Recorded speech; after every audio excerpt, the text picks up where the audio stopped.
Hi everybody. Okay, so I know that I've shown you this before many times, but you learn from repetition and also reminders. Today, myself and Rob, we were colour picking an image for Rob to work on, and it was another photograph of our boy Sherlock. So this is Sherlock, also known as a little white dog, but as I've told you before, he's not a white dog. We just perceive that he's a white dog, same as we perceive Abby and Max as being black dogs. But when you colour pick, there might not be any whites or very much black in there. And I'm going to prove to you today that in this, the fur and the bobble, the wool, the white, the lights of the hat, there's no white. In here, there are going to be lots of peaches, possibly pinky greys, beiges, lots of warm greys and reflective colours on the fur. So obviously he's wrapped up in a red blanket, he's got a red woolly hat on, and all of the light colours of fur are going to be reflective of that. Okay, so when I show you the other picture, I'm going to show you the other picture that we've colour picked this morning. You're going to be pretty horrified and shocked at what you think you can see and what your brain is telling you that you see and what is actually there. So I've opened this one up in Paint. Again, any program that's got this colour picker tool, this tool here, the colour picker, okay, preferably the bucket fill colour up here as well, so the bucket, but as long as you've got the colour picker tool, you are good to go. So remember, you can, if you want to, come in and pick up a colour. So we can pick up, say, a red here. If you've got the brush selected, you could then drag that red out to a box. If you want to know where the colour has come from, then click on your bucket. You know that that colour has come from an exact spot. We're not going to do that today because basically I just want to come through and we are not going to have the brush. We are going to be picking up colours and dropping them down into our little squares over here. So we're going to start in the bobble because the bobble looks quite light and bright. So we're going to start at the top in the lightest area, work our way down and around into that underneath. And we're going to see what colours you need to pick out to portray the whites of this piece. Okay, let's go. So let's go up here. This is the brightest one. Brightest is white, isn't it? No, it's not. Okay, let's work around. Let's come here. No, it's not. Let's come down to here and pop that one in. Not much difference, is there? Yes, there is. So as we come down and around the bottom here, we'll come into the middle. So here's in the middle. Let's come into here, where it looks quite dark in there.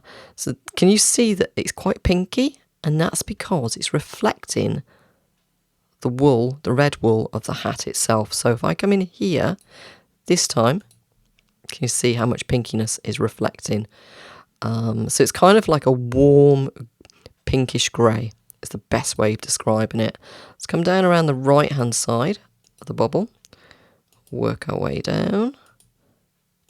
Okay, and you can see quite almost a yellowish, but it's peachy. Again, it's those lovely peachy tinges as we work our way around. Now let's look for the darkest spot. I think this here is the darkest spot. So those, I should say, are all of the colours and tints involved in making the white bobble. Not what your eyes, well, it is what your eyes see, but it's not what your brain tells you your eyes see. So exactly the same thing. I'm going to pick up some colours. So we're going to come into the lightest area of that ear. It's not white. And this is why I say to you, please, please try never to come in and grab the obvious. Don't go, oh, well, it's white first, so I definitely need white and I need black for the shadows. No, you're going to see there is no black. It's coming to the darkest part of that ear there.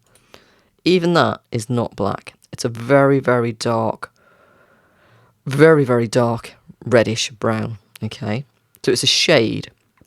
So a tint is where it's a white is added to a colour, and the shade is where black is added. So this is a darker variation of a colour. Let's go into the right hand ear. Should we do the right hand ear at the same time? So the right hand ear, that's the top right hand side, the lightest part. And let's work our way down. Let's pick up a mid-tone. Let's get the brush into the darks. These are the colours on this light side of this ear. And see how peachy. With peachy, I don't mean peachy, funky, whatever. It's peachy as in peach colours. So look at the lovely reddish ochres through there. Absolutely stunning. So if you've got Pablos, your Pablos are going to be perfect for this. I'm not really going to come in. I'm going to just come into the lightest part of this hat. Let's pick up a real light part of the hat just to show you again. When I drop it into there, it's still not white. It's a very, very warm grey 2 or 1 in your polychromos, okay? Okay, so I'm going to get rid of that one, and we are going to come down. Let's do the shadow. See the cast shadow over his brow? Let's do that, because that is gonna really throw a spanner in the works if you're thinking, hey, White Dog, let's just make it a grey shadow. No. Warmth. Look at the warmth. This here is the lightest part of that brow. That is this. And just to prove that, right, okay, so let me pick up a brush. Okay, so this here, see how my brush disappears? Here it is. Brush disappears. That is the colour that I picked out. If I come back up, can you see? My brush disappears. That white colour is that pinky beige colour there. Trust this process. There's the dark part. There's the dark part of the brow. Oopsie, I haven't done a... Let's get back to that. Let's fill. There we go. So you really, really, especially if you struggle to see colours anyway, please use something like this colour picking tool. I'm working my way across. Here's that brow on the right hand side. That is the reflection. Look at the colour. You think, oh, a little white eyebrow. No, it's not. See how dark it is. Here's that light part there on the outer edge. Oh. I am laughing, but it's not funny. But it is, because it's like my brain is still saying, but it can't be. Let's go into here. This is the dark shadow underneath the eye there.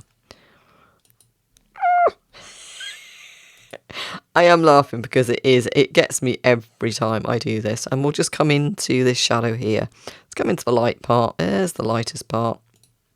See how dark that is. We might as well just do the whole thing now. So I'm going to do down the side of this paw, and then we'll do over the nose. Okay, so lightest part of this paw is, I'd say, here. Let's fill. Nope, it's a warm grey 2. Possibly even a warm grey 3. Let's go into the darks. Let's keep picking colours. You see, they're all still warm. Darkest shadow there.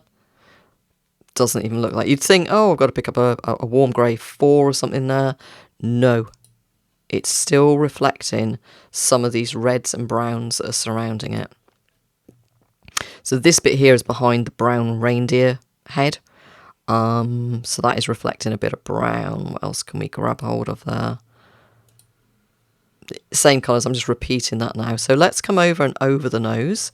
So we'll go to the left-hand side of the nose. Let's go here. We'll work our way down the nose.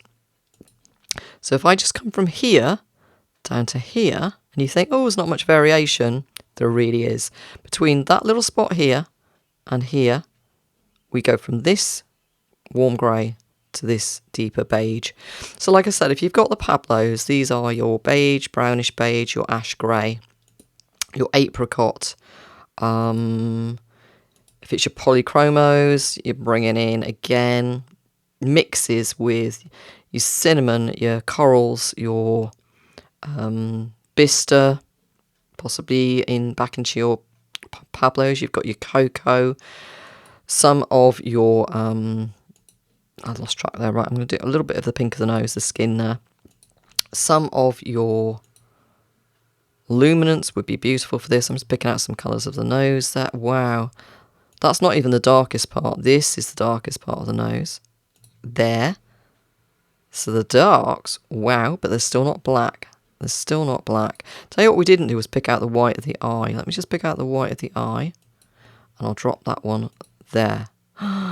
That is hard to believe, isn't it? So let me get the brush. This is the colour that I've picked out of the eye. So let me bring that up. And we'll come in here. Can you see? When we get into that eye. In fact, let me just make that larger. This is the colour of that eye there. That's what we picked out. Okay. If I come up into the hat, that is the colour of the whites of the eye. So do not, and I'll pick out the colour of the other white of the eye, shall we? Whilst we're here. So that, there. I don't keep gasping, don't I? That is the colour of the white of the eye. Wow. I really, really hope that this is not a wake-up call as much, but a real reminder of how important it is to use something like this. It's a 5-minute process, really. Okay, I'm taking a bit longer because I'm picking out pretty much everything to show you, just to prove the point. But that is your palette range for the white fur and the white bubble. Okay, and then you can go on then to start picking out the reds of the blanket. Again, I'm not really looking at doing so much of that, but again, then you can come in and start to see these aren't so bad because these come up to the edge and they're not reflective of anything. They are just light and shade. So there's not going to be too many real surprises in the blanket itself. But again, you can still come in and pick out those colours. So as long as you've got a program that allows you to have this colour picker tool, Photoshop, Affinity, there's a few of the editing programs that have them. This is just Microsoft Paint. There are Apple programs as well that you can use, and apps. I think Canva, etc. has a colour picker.